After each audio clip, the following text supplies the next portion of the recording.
Hello, everyone, and welcome back to Bikinis After Babies. Thank you so much for joining us today. Of course, I am one of your hosts, Mandy Rashawn, here with your other host, IFBB Pro, Jillian Hughes.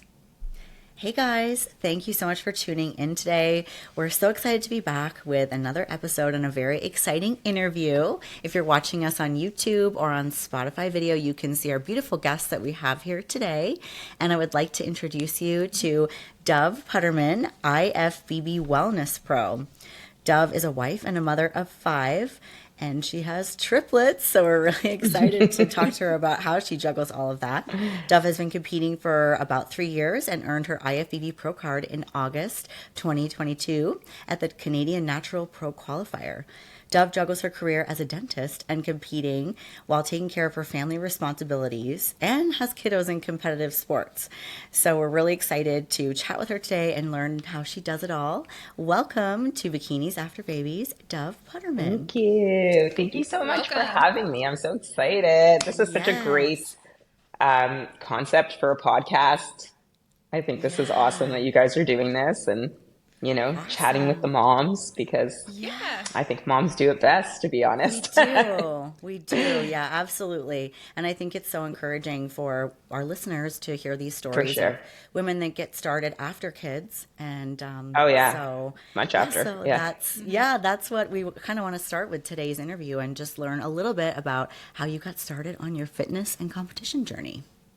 Yeah. So, my whole life I've been fit, and I guess you could say, I always, like most women, we try to get our bodies into shape after kids and do whatever we can to, because all of a sudden you go from having this like amazing, young body to now you've had these babies, especially for me, after each kid, I kind of did something different. So after my first, I went like the eat clean route and did classes and things like that, lost the weight. And then after my second, so after my first, I put on 50 pounds, which is like still a lot, but like whatever, manageable.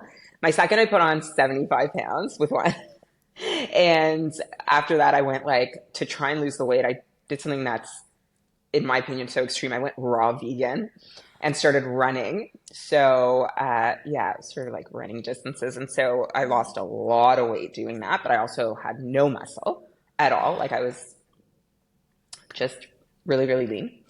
And then I ended up getting pregnant with triplets. And yeah, without getting, people's questions are always like, oh, like how are they in your family? Like that's the Mm-hmm. first question. And, I'm not shy to talk about that, but they weren't IVF. But I did because kind of to tie into that history is I did kind of lose my period after my second because I was doing all that exercise. Like I was running Yeah. and I was very, very low body fat. So I did lose my period. And so, I was kind of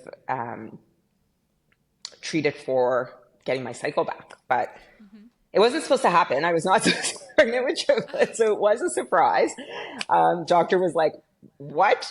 But they have all these theories of why that could have happened. But Yeah. anyway, so yeah, surprise triplets at my son. I think so my daughter and my son are 24 months apart or 23 months apart. And I think then the triplets are 22 months after my son. Wow. Yeah. So, So so close. then I'm, so close. Yeah. So I'm like, I want to say I was 31 too. Like I was really young. I had my daughter at 27. So by the time I was 32, I had 5 kids under 5, which was crazy. And triplet pregnancy, I gained 100 pounds. Um, Most of it was in the front. I carried them to almost 36 weeks. Oh, So, wow. anyways, I'm going off on a crazy tangent, but I had a really, really tough time recovering from that pregnancy. My back was like shot. I couldn't sit upright. I was in a wheelchair. Yeah, it was just bad news. And then after I had them, I was like, my fitness life is over. Like I will never get my body back. It was so discouraging. Obviously had a lot of loose skin, and um I think it was around the time they were like I feel like it's just my personality. Like go back to the gym, be better, Mm-hmm. improve. You can do it. Like you're not stuck.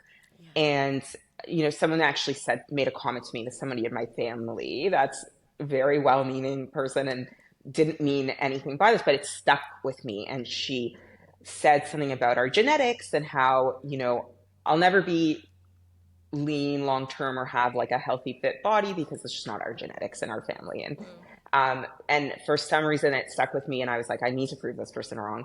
And so I went back to classes, training, and then I slowly kind of got a personal trainer, and then I started training with somebody else that was an IFBB pro, knew nothing about competing. I just happened, he was another trainer at the gym, and I saw how he trained, and he was like this big muscle guy. And so I started training with him like 3 times a week, and he was in prep for his show. And so I started learning about it. And I also did have like a tummy tuck, and, I had the skin removed and everything. And my body became like starting to look like a bodybuilder's body. Like I put on muscle, and I started eating more to, I guess I kind of get like obsessed. So, when I was doing like the eat clean stuff, I was like obsessed with that. And then when I was doing the vegan stuff, I was obsessed with that. And then I got into this like bodybuilding community, and I became obsessed with, okay, well, what do you do? And he was like, well, I follow macros. Okay, well, give me macros. So then I became obsessed with that. And so years went by, and I did that. And then COVID hit, and the guy I was training with actually sustained a bit of an injury. So he wasn't doing personal training. Obviously, gyms were closed. And I was like, I need to find something online. I need someone who is going to coach me so I can keep this up. And so I found my current coach, Amber, and he is an online coach, but he also lives in Toronto. So I actually went to see him in his gym over COVID. Kept everything shut. It's like, I don't know if we can get in trouble for this now, but probably not. It was a long time ago. Yeah. But I went to see him, and again, I had no intention of competing. I knew that he was a prep coach, but no intention at all. And I wanted just like a lifestyle program, workouts, diet, that's it. And if you knew this guy, like you would understand that this is how he is. So I walked in, and it's him and one of his female trainers, and they're sitting there, and he's like, okay, so let's see your physique. Like, what? And he goes, well, what are we, I need to see what we're working with. He's like, did you bring a suit? I'm like, I don't know, suit, what?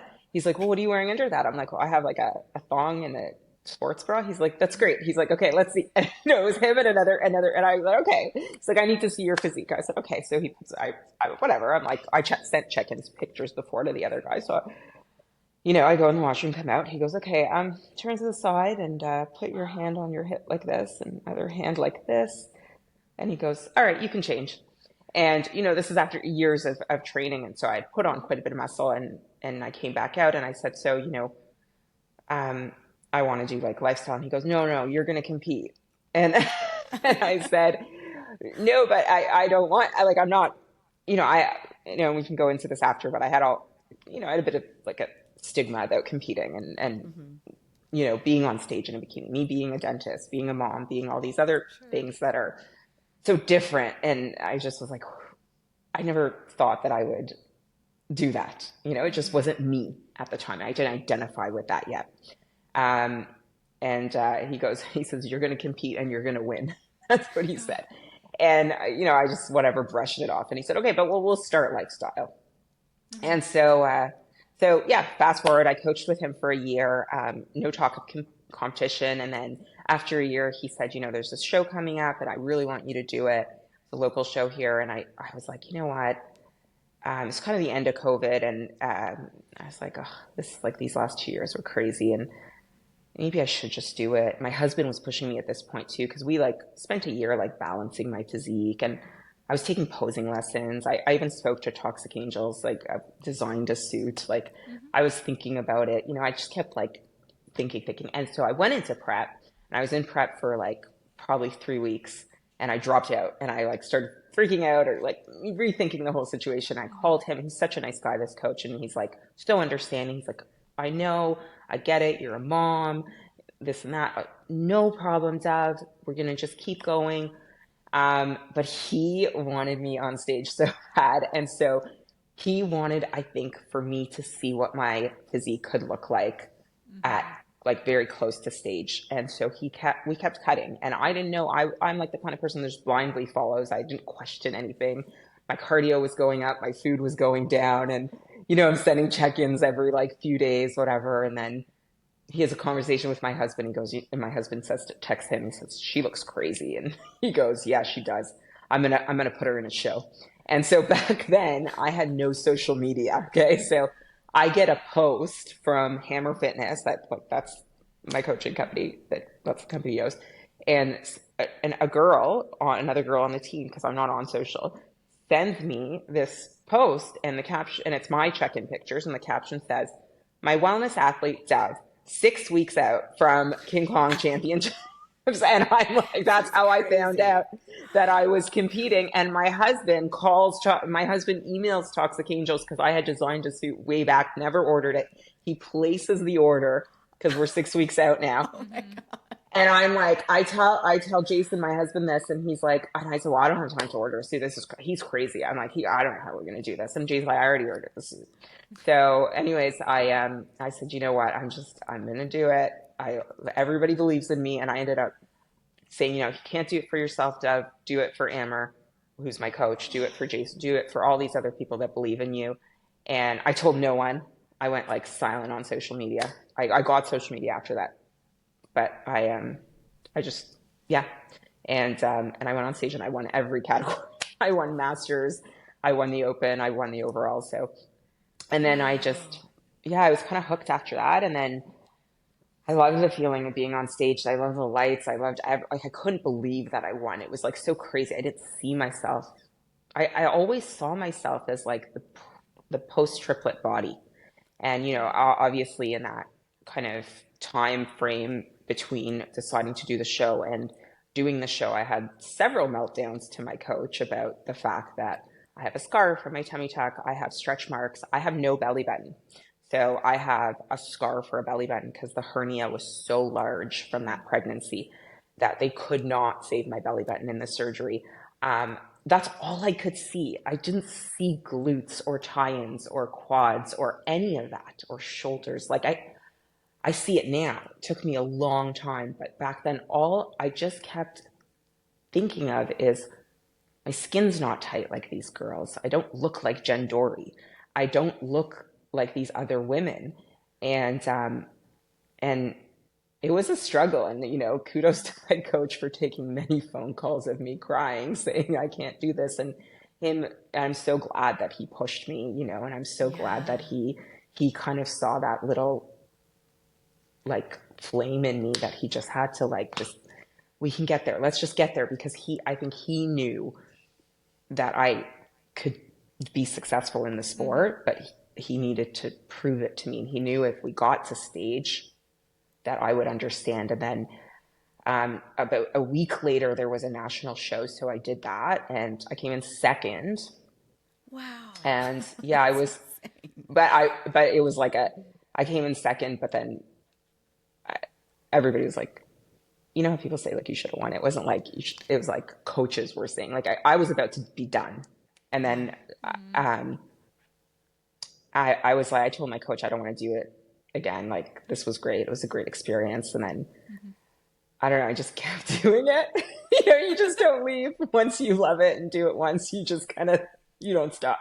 And so I kept coaching. And again, we went into like a build phase. And then same thing. He emails me one day. He goes, what do you want to do? Nationals in 15 weeks. I said, well, I guess I'm 15 weeks out. So we did nationals, and then I turned pro with that one. So wow. Yeah. That's such and now a I'm in crazy prep story. for, oh my gosh. yeah. And now I'm in prep for Ben Weider, which is in 3 weeks. So Yeah, it is. this is as alive as I could look for this podcast. I was like, get me more blush.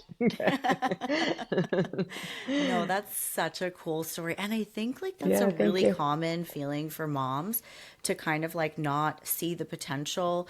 Maybe like, they're just only seeing, a comparison of Well, things things that happened and, just over time, things that happened to your body, or maybe like thinking that there's an expectation of what you should look like when you get on stage. So I'm curious to know like how you That's found it. the Yeah. courage to actually like, get up there that day and just do it. Cause everybody's sort of Yeah. like Like their I own was little nervous strategy. for sure. Yeah. I was nervous. I didn't really have a strategy. I just was like, okay, we're doing this. Yeah. Like we just, I look back at the pictures and I'm like, but like my posing and everything like that. And but I think everybody looks back at their first show and kind of cringes a bit. Um, Yeah. but yeah, like I don't know if it was. I didn't really have a specific strategy back then. It was just I kind of held on to other people's words, and now I'm trying to get away from that. So for this show, it's actually been great because I've been working with a mindset coach, and that's been Oh, a wow. game changer for me. And just um, learning how to approach this whole thing because I think that bodybuilding is primarily a mindset Oh, yeah. It Yeah. is for sure. sport. I think that it's so important to have that. But so now I try not to like I'll post a picture on Instagram and of course like you look at the comments, people say you look great and stuff, but I try not to like hang on that too much. Like I don't I don't rely on that anymore. Like I really do now believe in myself. I believe that I look good. I believe in my preparation. I believe that I belong on that stage. And so that's very different than how I walked on the first time because I didn't have any of that belief the first time. That Dove did not believe in herself. That Dove didn't know she had potential. You know, Yeah. um, yeah, I think that's why I didn't tell anybody because I was like scared of what I look like. Yeah. I didn't want it to, and then, yeah, and then after, I guess, just looking back at the pictures, I'm like, oh, I'm not that Yeah. bad. And then you have enough people telling you, oh, you look so crazy. And yeah, I guess you kind of build this, I don't know, maybe it's a bit of an artificial confidence in the beginning that kind of pushes you Yeah. to Yeah. go. But for me, I think it's also because like I started after kids, like 10, my the triplets were 7, so it was a long time after having kids. So I was like stuck in this kind of like mom world of just like women that were constantly yo-yo dieting, eating salad for every lunch, doing spin classes, not like also the energy that you're surrounded with, and what people are saying all the time really affects you too, right? Like it was all about not wearing bikinis on the beach, not showing our stomachs. It was just negativity. And the bodybuilding community has like brought so much positivity into my life and embracing everything about your body and improve, like wanting to improve and celebrating these little wins and everything like that. Whereas, where I came from, like before I started competing for those years, was just like, I'm fat. I need to go on a diet. Oh, I can't wear this. It's my rolls are showing, and I never hear that anymore. And it's Yeah. and I never say that or speak that way about myself. And I think that's been great for me as a mom of a I have one daughter and 4 boys, and of course we have to be careful what we say around boys as well, but especially Yeah. girls. I think we have to be Yeah. especially careful these days. And that's something I can also talk about. But I think I was really worried about how what I was doing was going to affect her kind of getting into her teenage years. But Yeah. it's been nothing but positive. And she plays hockey. She wants to work out. She will put together a meal for herself and then tell me she's missing protein. you know I love like that. she wants to eat. Yeah. Yeah, she's and her friends are dieting. She's almost 15, and I hear about girls in her age group that are going on diets, but she would never. And she comes to me when she has a question. Like she doesn't go to social media. Like she's like, Yeah. oh well, my mom's a pro bodybuilder, I'm gonna ask her. you know Yeah. there's Yeah. no Yeah. weirdness around weighing my food because it's about eating enough. It's not about being So, smaller. yeah, so I that's just, been, yeah. yeah, But I have one, I know exactly what you mean. I just have one boy and he's 15, but it's been yeah, I've always raised him and we've been doing this since he was 3.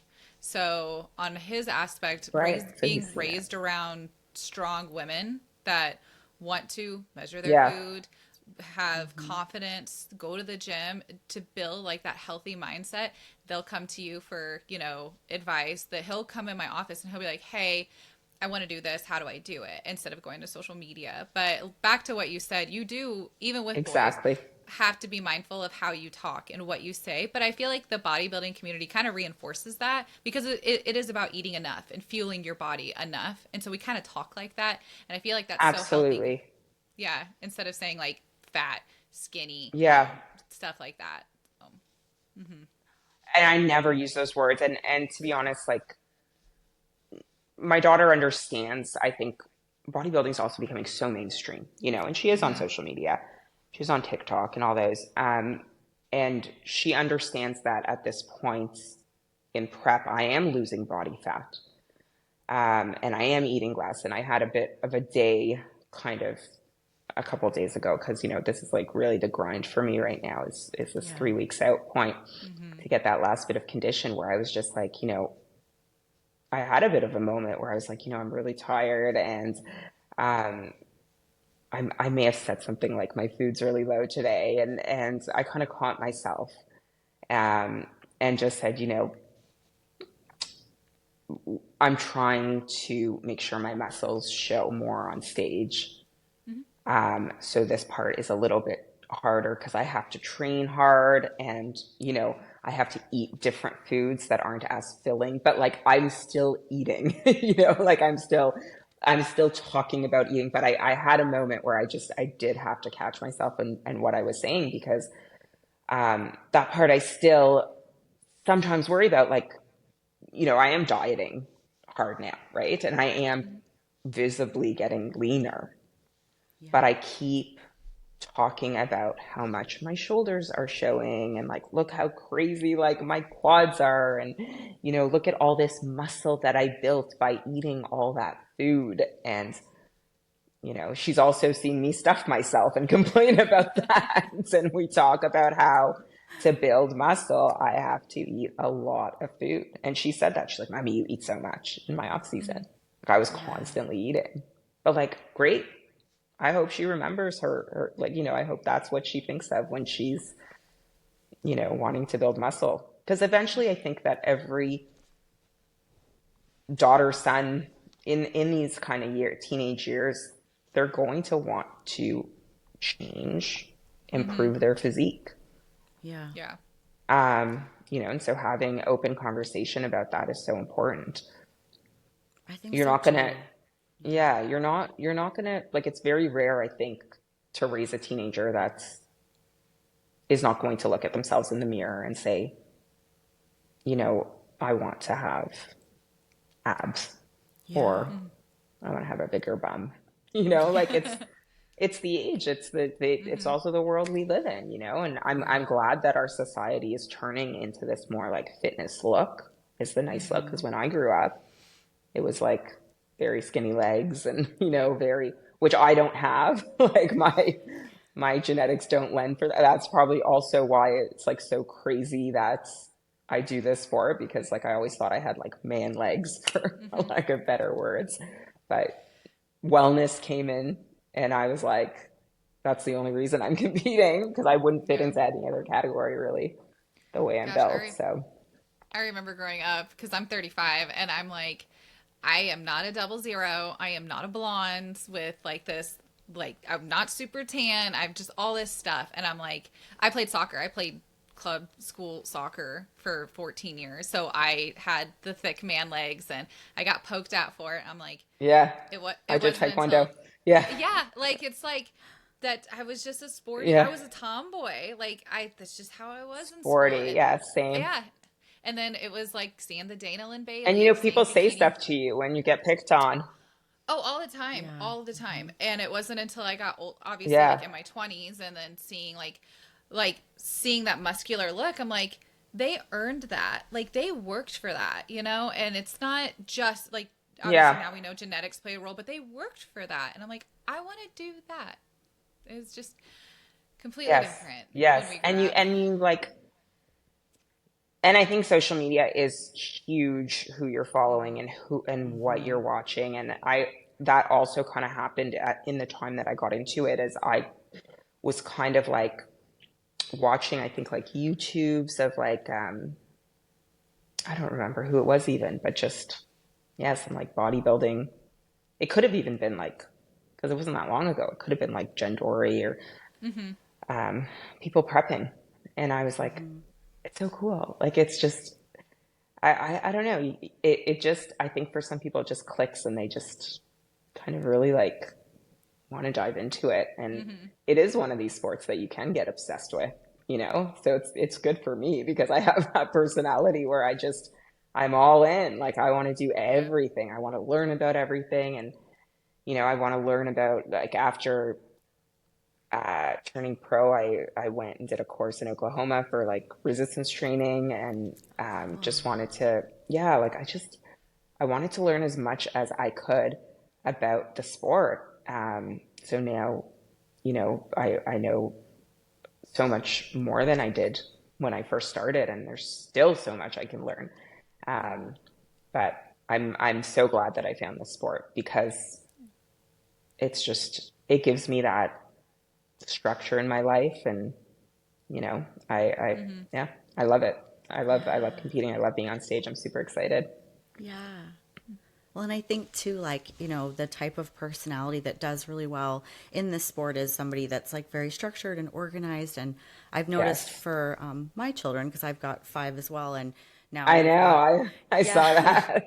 So, I've got two in high Mama's side. school and I have three girls Yeah, that are in middle school and elementary, but like, they're growing up with a mom that's like up and drinking water and heading to the gym in the morning and like seeing so like good. all that stuff. So I hope that like as they grow older, like they'll learn some of those like habits of time management and like prioritizing Yes, health. And that's kind of like where we've taken it in our family, like, a lot about just like nutrition being important, fueling your body before you have a soccer totally. game, like this is what you need and whatnot, but just also like the habits, because diets are so temporary, but eventually they're all going to leave me and go to college one day. And where I Yes. found myself off track is when I went to college and I was like, whoo, like free reign to eat everything that I could and Mm-hmm. wanted to, and it was a hot Yeah, mess, which ended up leading me into bodybuilding, but it could have also not gone that way too. So I'm hoping like for my kids, like, they're sort of seeing like, okay, adults go to the grocery store and this is what they buy and like this is how they make totally. meals, Like like they what you're have keeping in chicken. your fridge. Yeah, Yeah. yeah, And my exactly. So husband too, like he doesn't compete, but we have this gym that I'm sitting in, and this was kind of built after COVID because we collected equipment throughout yeah. COVID just to have stuff. And then, you know, I thought it'd be great to have a home gym, but he trains here, um, and he eats, you know, very healthy as well. So it's not to say that I don't give my kids junk. Like I hate that uh, all or nothing kind of mentality. Right. It's not, and I don't believe in it because I think kids, you know, like we all love sweets. Like we love sweets, I'm sure, Yeah. and Yeah. baked Yeah. goods. But you know, and I almost actually do the opposite. Like I'll buy it, and I actually don't restrict them, and Mm-hmm. they restrict themselves, like because Mm-hmm. of, you know, just how, like they know, like they kids actually, like, if you don't take things away from them at a young age, I feel like they just learn their bodies so much better. Mm-hmm. Mm-hmm. Um, and because I have five kids, I think I've tried different things with different kids, but I think for the most part, like with like my kids, like we've always had kind of like some junky food in the pantry, Right. and it's never devoured in a day. Whereas like my house growing up, it was like, you know, sometimes my parents just didn't buy things because like my mom was like forever trying to lose weight, and then I would get it and I was like, oh, you know, like I Yeah. wanted it all, right? And It's because it totally was so me. rare Yeah. to have it. But Mm-hmm. yeah, we always have like cookies and stuff, and there, you know, my daughter will come home from a hockey game and she's like, what should I eat after the game, mommy? And she'll be like, I'm gonna have like rice and chicken. Like she knows she has to put something Hmm. healthy in her mouth. She also eats junk food, but she's Yeah. like, Yeah. I've let learned them be that with kids. fat. I've learned that with fast food because like I think I really stopped eating fast food. I want to say when my son was like 4. I mean, of course, there's a few and far between Yeah, where like Chick-fil-A, but I mean like we never ever like I it mean just doesn't Chick-fil-A. like like the idea of having it for dinner, like, oh, after the soccer game we're gonna go through the drive-through, like that type, like Yeah, it just never existed in our household. So like my son really never ate yeah, fast food that much. So now that he's a teenager and he's going out with his friends, they'll go to these places and he'll be like, well, he's like, I'll have chicken, and then he'll come home and he'll eat like something else because it's not enough and it doesn't feel good. So he either won't eat and then yeah. just eat at home, or It eat some doesn't like feel small like good. Yeah, fries. Yeah. And he'll just be like, but he'll do the same. Like we'll do chicken meatballs and broccoli, or salmon and broccoli, something like that. Broccoli's like his easy yeah, go-to. Like he'll always exactly. eat that. Yeah, But it's interesting seeing the different yeah, ways yeah. the Now kids grow. Hmm. I know. Yeah, yeah. And again, like I'm a mom of five, you're a mom of five, you've got the teenager, like it is busy for everybody. And I don't, you know, I'm not going to say I'm someone who doesn't go through a drive-through here and there. Like I do with my Yeah. kids. I don't eat it either.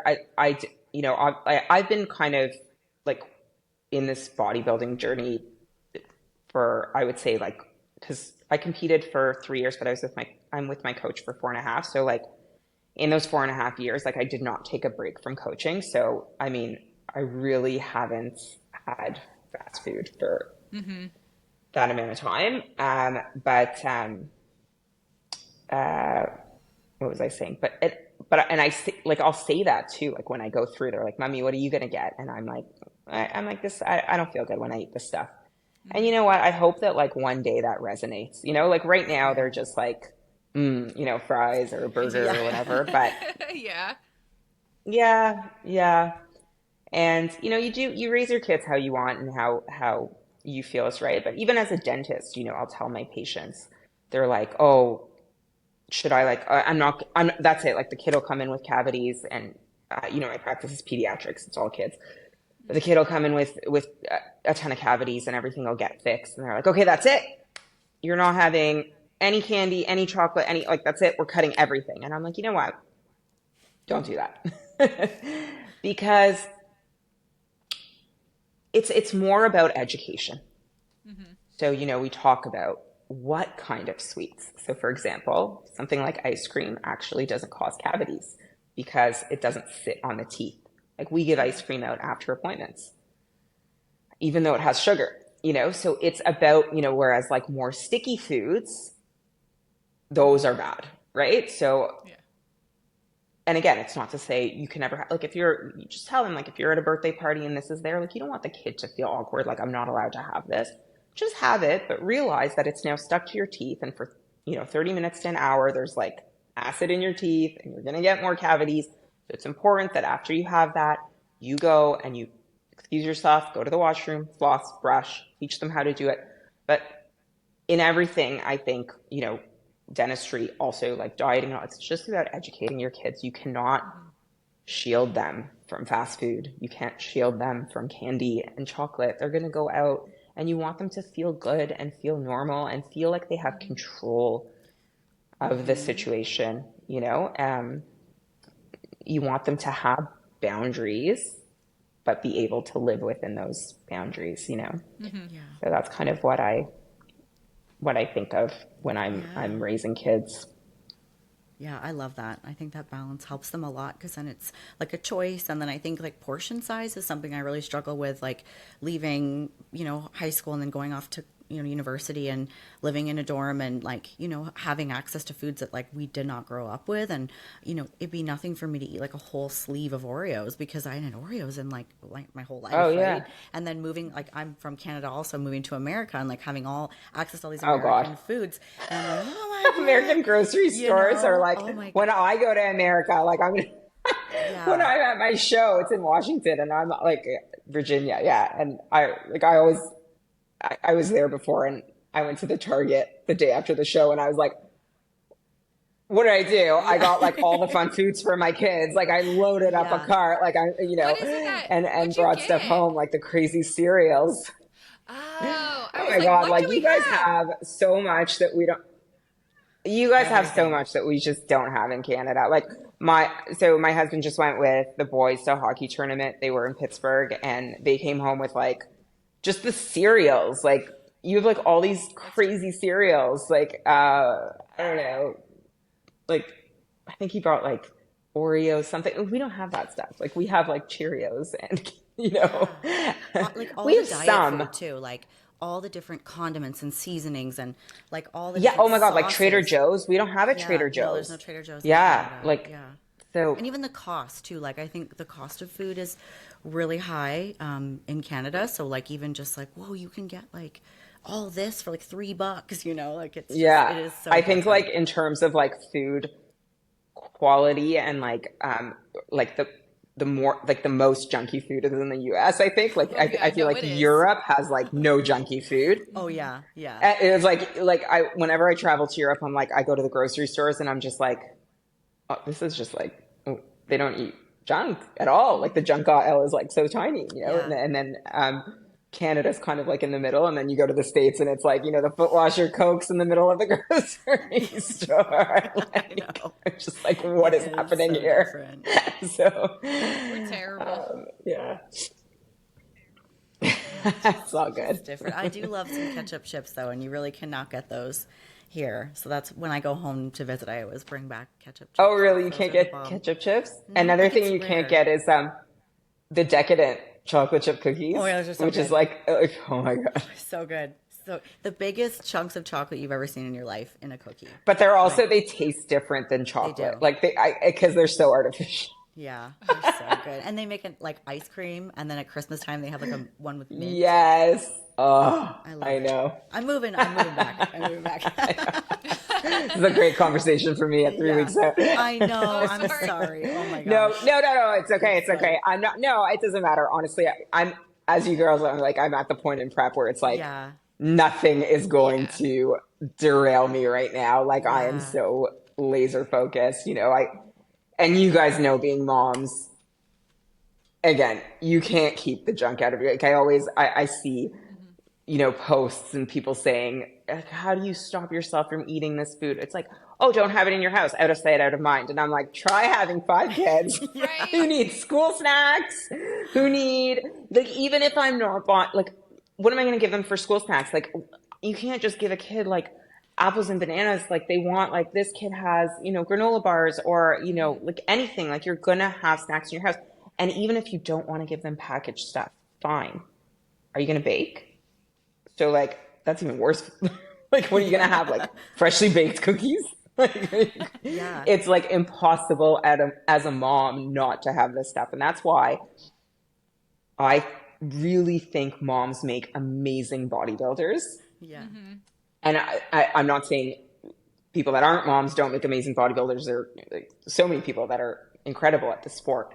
But I think that a lot of moms do very well at this sport because one, our tolerance is very high for these things. Hmm. Yeah. So, we are able to uh, just tolerate more, I think, Yeah. because of, having kids. And also, we're able to do things when we're very, very tired. Because we have Like, Yeah. to, right? we have to. And Yeah. there's no, and I put this in my story a few days, and so many moms responded as I was at the hockey arena, and it was like, I think 7, and I wasn't going to get out of there till like 9:30. And I just, I was waiting for my kid to come out on the ice, and I was just sitting there and I was thinking, wouldn't it be nice? Like imagine these, girls that are prepping and they just came home and now because, they're watching like Netflix and chill, just nobody's bothering them. Nobody's going, mommy, mommy, mommy, mommy, mommy, mommy, Mhm. mommy, mommy. Like Yeah. I wish I had a counter for every time I heard mommy. But here I am in this freezing cold arena. I'm, I did an hour of cardio. I'm at like whatever, very low carbs. I'm Mhm. exhausted. My back is totally seized up. I still have to go home and pose, and I'm not going to get out of here till like 9:30. And so I went on my story and I talked about it. And I said, Mm-hmm. as a mom, like you build this tolerance from the time you have little babies. And and I don't know if you guys can remember, but like I can remember that initial shock. And it happens with the first, where you're like, oh my God, wait, I don't sleep anymore. Like what is happening? Like this this like I get woken up by an alarm every 2 to 3 hours. And that, like, after, in the beginning there's that like adrenaline phase where you're just like so excited to have a new baby, and then it hits you at like 3 months and you're Mm-hmm. like so tired. Like prep doesn't even compare to the exhaustion you feel. Yeah. I Imagine will remember. three, right? I can't. Like I remember, I know kind of what you're Yeah. talking about. It took me a long time, but I will never forget my son's very first flu, and I was a single mom, and he gave it to me, of course, and we had the flu together. I think he was like 1.5 or something. You're I don't know. dead. He was yeah, and I didn't. I was crying. He was crying. I didn't know. Like I had to take care of him. I could barely breathe. We That's the both best had when you're both fevers. crying. Like we're both like and I will never forget my mom coming over to like stock my fridge. And it was snowing outside. I remember because she could barely drive in the snow, and I was just like, but to what you said, like you got to get through those moments. And you, as moms, we all organize, You have no strategize. choice. You have Yeah, no you choice. got to do it. And it's like You can't like you call in said, sick. There's just Mm-mm. no, yeah, yeah, like you that's kind of the can't. whole. It's not like That's like having a job. yeah, but it's like the premise of this podcast when Jillian and I came up with it is like you said, it's like there's so many times, so many YouTubes and people everywhere, and we're like, we see those women and they get to Netflix and chill, and it's super cool, power to them. That's awesome for their life decisions, and but like 100%. look how yeah, look how many moms out there that are having imposter syndrome, wondering if they can even do it, and it's like you are the ones to do it. You just don't even know it yet. And that's kind of like why we're like, we got to talk about You this. don't realize the strength. Yeah, Yeah. you don't realize the strength that you have. And it is kind of like, training and, putting on that muscle. It's the same, and like building a physique. It's like you build your mindset being a mom. Mm-hmm. And that mindset could take you to the stage, to a big weight loss goal, to a photo shoot you want to do, like that's um, the grit that you Mm-hmm. need to do those things. That grit, that resilience comes from being a mom, from those sleepless nights, from the fact, you have this baby screaming and you can't call your boss and say, hey, I didn't sleep, I'm not coming in today. Like, your boss is the baby. Like he's going to be Yeah. there tomorrow or she's going to be there tomorrow Yeah. screaming again. And you learn to function being exhausted. And so like bodybuilding's like compared to that, Yeah. like for me, I remember a time when like so when I had the triplets, I hired somebody to come and help me. And, in the morning, they'd come super early. And I'm fortunate that I was able to do that, have, a caregiver help me out. And I remember being passed out on the nursery floor from like being with them all night because there was no sleep with three screaming babies because I couldn't juggle it. Like one would cry and I'd feed, and then another would start crying. And then the first one started crying when I was done the cycle, like go to three, and then he'd start again. And I had one colicky and one that was just it was crazy. And I remember like this is how tired I was. And I can promise you as a bodybuilder, I have never been this exhausted. I fell asleep on the cold, it was like a terrazzo, like stone floor nursery, out, like completely out. And I remember opening my eyes like on this floor and seeing my caregiver had already come into the house, and she had the babies and she was going from crib to crib, like stepping over me. I just saw her feet and I was thinking to myself, like, where am I? Like, where, what, I must have fallen asleep for like an hour, but I was that exhausted that one, I didn't hear her come in. I didn't realize I was on a freezing cold, hard floor, no pillow, no blanket, you know, and it doesn't matter what I've dieted for. And bodybuilding is probably, it is the most extreme diet you can ever do, to get to like your body is fighting you in every which way. I have still not experienced that level of exhaustion from prep. So, if you're a mom out there and you want to lose 15 pounds, 20 pounds, 30, 50, 40, 50, whatever, or you want to compete, trust me, like you can do it. Yeah. You've done way harder things. It's You so can do true. it, It's so and true. yeah, and we've, learned how to, yeah, I guess stay calm. Like moms are really good at staying grounded, not letting things derail us, not letting things affect us as much. Yeah. We definitely all have our moments. I Yeah. still have my moments where I'm just like, especially in prep, I will go and mommy needs a minute. I go into my room, I shed a few tears, and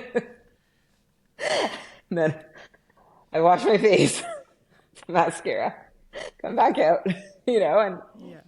and that's just it. But it's okay. I think it's okay also for your kids to see that, like, you know, sometimes they're being assholes. They need to calm It's not down. always Like, rainbows and you sunshine. no, but No. it's okay. It's for them to know, like, this is too much. Mommy's a human, especially my kids' ages now, right? Like, I've got 14, almost 15, 12, almost 13, and 10, almost 11. Like, they're old enough to understand, if you are like constantly, like sometimes, just fighting or all these other things that are happening, like, you know, mommy might have a meltdown. And Yeah. we need to be aware of that. But no, it's not. I always try to be strong, but I also want them to know that myself, my husband, we're human. And, you Exactly. know, and And I we think we like get those hard tired. times are like important for them to see. We talk about this all the time. Like when they see how hard it is and then you keep pushing forward and you don't quit, I think that's Yes, such an important yes. lesson for them to learn because I Oh, think that if you make it look huge. too easy, then they almost sort of like can't identify with you because you're just like this robot who like always does things and never And I complains. think that, So the reality I but then think I is think when, important. yeah. And I think when they grow up and become parents, if they remember you as this like mom that always had it together and like, I think that's unrealistic. But I think Hmm. like what you're saying is so perfect. It's like mommy had her moments, but man, did she get herself together. Hmm. She was right back up. She never stayed down. My mom never stayed down, Yeah. and we talk about it, like I'm very close with my kids and I'll talk to them about, I had a hard day or, this happened at work today and it upset me. And especially my daughter, I always say, like, if I need advice, I go to her and within reason, but kids often will give you the best advice because Hmm. they are so um, unbiased. Like they Hmm. don't, they really see a situation for what it is. And whereas like, you ask sometimes your friends or family for advice and their judgment's a bit more clouded. Like my daughter will tell me, like, if I have a fight with someone or something, like she'll say, "Well, no, you were wrong there, mommy." That was, like she'll call me out on my own bullshit. Yeah. So, we talk and we have this real open line of communication, and I think that's so great for her and for my boys to see that, like, sometimes we do have bad days and Yeah. we do have days that we're tired, but yeah, we get up the next morning and we take you to school and we take you to practice and we're there for you and we make lunch and we sit down and we talk about our day and we play and sometimes we're really talkative when we're playing and sometimes we're a little bit quieter because we're tired, but we always sit down and play. Like Yeah. we're always there. We never disappear. That's Yeah. that's the important thing. Yeah. Well, I think that's a perfect segue into what I also wanted to talk to you about is juggling your career with a family and with bodybuilding because large family and then, this Totally. career as a pro athlete. So there's kind of a couple ways I want to go with it. Like I'm curious about like how you're able to like morph the two together of the identity as like, a professional, a doctor, a dentist, and then a professional athlete too, and like how those two worlds kind of work together, Yeah. and also just how you juggle it all. Yeah, it's crazy.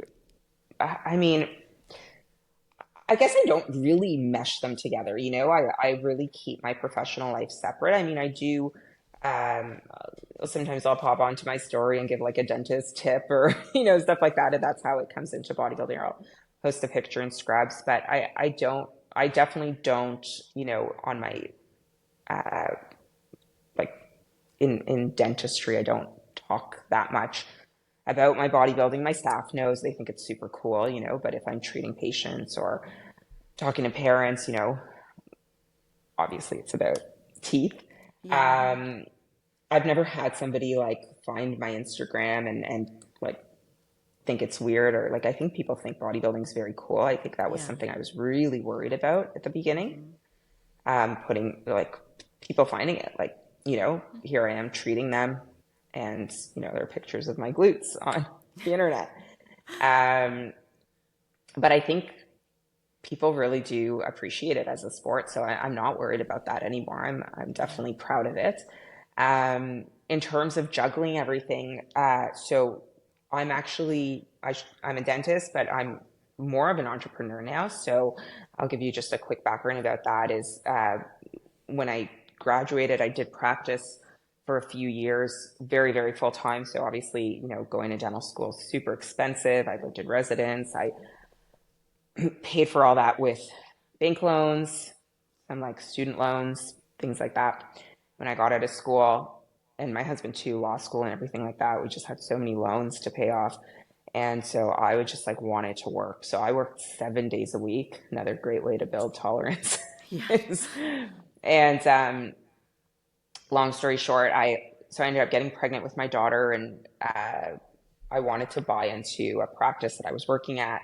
Didn't work out, and I never thought of starting my own practice, but uh, I like got it in my head that I was going to buy into this practice, and then the deal fell through, and I just had my daughter, and I was like, I'm such a stubborn person. It's my personality, and I'm like, I thought I would be a practice owner, and so I took this huge risk to open my own practice, with a ton of debt still. And because as a dental associate, like, especially when you're starting out, you know, you're slow, you don't practice that fast, you don't see as many patients, you're new, you don't have that many patients, you don't make a ton to, like, it took me years, right, to pay that all down. But so I still had a ton of debt. We had a newborn baby. We just bought a house. My husband and I are crazy. We bought a house 100% mortgaged. Okay. It was like back in the day where in Canada you could do that. You just need a down payment. So it was like a new build home. And we had to put like $30,000, I think, as like a deposit on this build. And we put it on credit card. Like we were just nuts, the biggest risk takers. And we went into the bank, and he just graduated law school. He was articling again. It's not the highest paying position at this point. And we went to the bank. We said, okay, like, these are our professions. Will you like loan us money to start a practice? And this bank was just getting into like dental. They wanted to, like get clients, and I guess they were crazy too. So they loaned us money to start a practice. And so we took out this massive loan, started a practice from scratch, and turns out I was very good at practice ownership.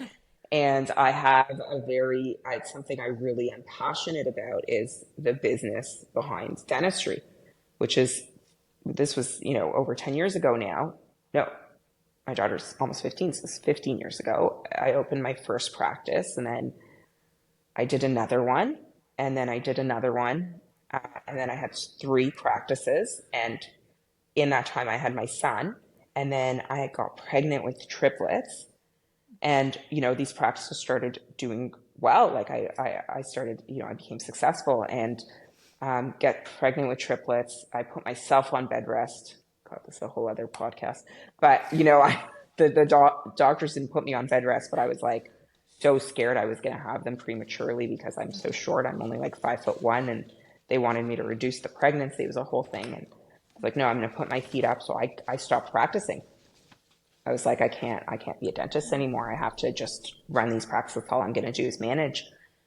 And so I started managing practices like remotely without being the dentist there. And so I hired associates, and then I realized, this was a business. Like, you can open practices and not physically be there as a dentist. And so I had interest in somebody wanted to buy those practices. So we sold all three, and then we just kept doing it. So now I just opened my 13th dental clinic. Wow, that's so cool. Yeah, thank you. So that is what I've been doing, and so lucky I don't have to be at the office all the time. So I did go back to practice recently because my kids are older now, but I am able to kind of leave that. And again, that's something that I've worked for, and I'm fortunate that I'm able to do. But I worked really hard for it. Like, I worked my ass off. Like, those first few years, those first few practices, I practiced every single day, 7 days a week. When my daughter was 3 months, I went back to work bawling my eyes out because I left her to go back to work. I went back when my son, my second, was 8 weeks old, because that's the life of an entrepreneur. You can't take a full year. So I went back and I left him screaming. He wouldn't take a bottle. He only wanted to nurse. It was a disaster. It was so hard. But I had this vision that I was going to build these practices, and I was going to make it so that I could have this flexibility. And, like I said, the triplets were a bit of a surprise, and it just worked out that I had to leave practice earlier. But that was always my vision, was I want to get to the point where when my kids are old enough, or when I want like that, I could just be a mom and work super flexible hours and not have to be at the office. So again, I didn't expect it to happen at my third practice, but it did. And I'm glad it did, because it taught me that, we're able to do this. And then my husband was, working at like tax litigation, and he completely left that. And so now we just do these dental practices together, and I have a partner that I do it with. He's a pediatric dentist. He's fantastic. And we build these awesome practices that are, super family centered, and I do really unique things from like a marketing standpoint. And I have these big flashy Vegas signs. But I know it's a big thing I know it's a big thing in the States, like these chain, like you guys have, like, I don't remember, but these big chain dental offices. But in Canada, this is fairly new. So I was probably one of the first to do it here in Ontario. Yeah. So that's how I balance it. And, and really it is so specific to me, but things are still very, very busy, but I am able to have some flexibility, which is good. But a big thing, and I put a post up the other day, is I'm very regimented in my day. So my day is split into blocks of time where I will literally, so right now we're doing this podcast, I have this thing. Have you heard, I think it's called like the giving tree, or the worry tree. Have you heard of it? No. These kids were playing and they didn't want to worry about things, so they touched the tree. You got to look it up. But anyways, it's like I could Google the story. But so they touched the tree and they said, we're leaving our worries here, and our homework and everything we have to do after recess. We're just going to leave it here. And they go and play and have a great time. And then they have to touch the tree again, because they still own those responsibilities. They still own those worries. They still own those things. So they have to pick them back up. And this is something my mindset coach taught me, is that when you have so much to do in a day, and I still, even though I am able to be super flexible with my time, my days are still stacked. I still have to do stuff for my offices, and I still have to do stuff for my kids. But what I do is when I'm doing something, I will, it sounds crazy, but I will touch something like my car, or, and I will mentally say, okay, I got to pick her up for hockey practice. I got to do this. I got to do this. I got to pick up asthma medication. I've got to, all these other things that I have to do that are like clouding my brain. Okay. Mm-hmm.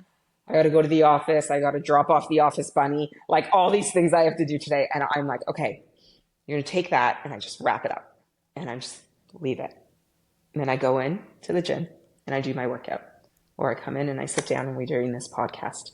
And then I will go back and touch the car again when I'm done. To pick up everything. And I love it's that. just, it's like it's like symbolic. It's kind of like, it's kind of like when people have like moments of gratitude, right? Like you sit there and you say, I'm grateful for, I'm grateful for, I'm grateful for. Like you don't need to do that. Like you can just feel gratitude, but you can like say it out loud because it just makes you connect so much better. And so that helps me connect with, I am leaving everything out this door, outside the gym. I have left it.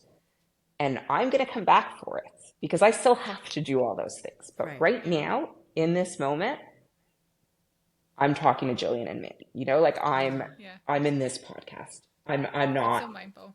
Yeah, it's very mindful. And I think you need to go through your day mindful, because I think what happens to a lot of moms, and this is, I still fall into this, is we take everything with us everywhere.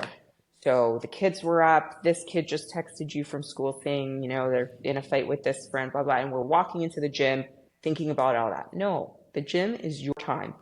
Leave it at the door. It's only an hour, 45 minutes, whatever you're doing, Yep. Just focus. Even your cardio sessions, just focus on what you're doing. Take that moment. We don't realize like how little time that is of our day. You have all the other hours to worry and all the other hours to do all those things, but if I think like, oh, I got to do this and I got to do that and I got to do this, like I won't get anything done. Right. Yeah. And I think it just comes down to getting stuff done. So you just got to pick a task, leave the rest, do the task, pick a task, do the task, That's such great advice. That. Yeah. That's my biggest advice. I love that. Yeah. Well, awesome. Well, this has been like, I'm sure we could just keep talking for like 7 hours. I know. And I'm so glad that you created a YouTube channel. I just stumbled across it last week when we connected. So I think you've got so much to share with other moms. There'll be more up there. Yeah, definitely. So tell everybody where they can find you and connect with you. For sure. So my Instagram is Dr. Dove _ IFBB Pro. And like I said, I've been way more active on Instagram this prep. I used to go really silent in my other preps, but this time I've been sharing more and I've actually been loving it. And I love sharing. I realize that. I didn't think I would, but it's really been great for me in prep. And I love this community. I just love, we do too. It's so supportive, especially the moms. And that like, it's so wonderful. And so when I get those messages, like you inspire me, or, I've been following your journey and because of you, I did X, Y, and Z. Like you have no idea how much that means for me. So that's the Instagram. And then I started a YouTube. There's one video on there. It's a training video with my coach, but I'm filming another one this week. That should be really good because I'm going to bring you into my home and, talk about my morning routine, show you all my 12 animals that we didn't get into. And that is the same handle. I think I want to say it's, Dr. Dove IFBB Pro as well on YouTube. So I really appreciate the support. You guys can go on there, give me a follow. Oh, absolutely. Promise lots of good tips coming up. Yeah, and we'll have all of that information in the show notes on every platform. So awesome, thank you guys. You can always click on any of the links and be able to go check out your page, because that will be amazing to see all the animals and kids and your morning routine. My animals. We have wait reptiles and all sorts of it's craziness. So I haven't yet put my kids like currently. I don't know. Like I mean, you guys post your kids. I feel like Jillian, you do. Yeah. Mm-hmm. Yeah. I have to get around it still. I just feel like, I want to keep their lives like private. And but I also think because I'm like somewhat like new to this whole Instagram thing, it's like every day I'm becoming more and more comfortable, And before you know it, like my whole life will be on. Yeah, it You happens. and you get to make that decision. What's nice about that too. But just to know your Exactly. morning routine, like what you do before, it'll be awesome. So Oh yeah. Yeah. Oh, trust me. Like you'll be hearing things in the background and the mummy, mummy, mummy, mummy, mummy, mummy, mummy. You Yeah. know? Oh, I Did you know. make thank my you. Mom, lunch? mom, mom. My check-in Right. photos were my check-in video for my coach was the best the other day. I said, "Can you listen to this? Like listen to the video," and I'm posing, and my daughter's in the background, and she calls me mother. She goes, "Mother, mother, where are you, mother?" And I'm like, and I'm trying to smile and hold my stomach in, and I'm like, uh-huh. Yeah. Like, I'm here. Yeah. Oh my gosh, I love it. So So funny. real life. We're Yeah. so real life, yeah. But it's all fun. It's so much fun. Yeah. I love it. They really do keep me young, honestly. Yeah. It was Absolutely. so Awesome. nice talking to you. It was nice Yes, talking to you. I could Thank talk you to you so forever. much. Yes, thank you so much Right. for coming on today. I know Of our course. audience is going to have, lots of inspiration from today's interview. That's So awesome. thank you Thank again. And good you. Thank luck you at the for Ben having me. Meter. I'm going to be Thank Yes. watching and you. talking, Watching. cheering for you. Can't wait to see how Yay! it Thank you, thank goes. you, thank You're going to you. crush it. Yeah. I hope so. I think I will. I'm feeling pretty good. Right. Yes. All right, guys. Well, Awesome. bye. Bye. Thanks for watching.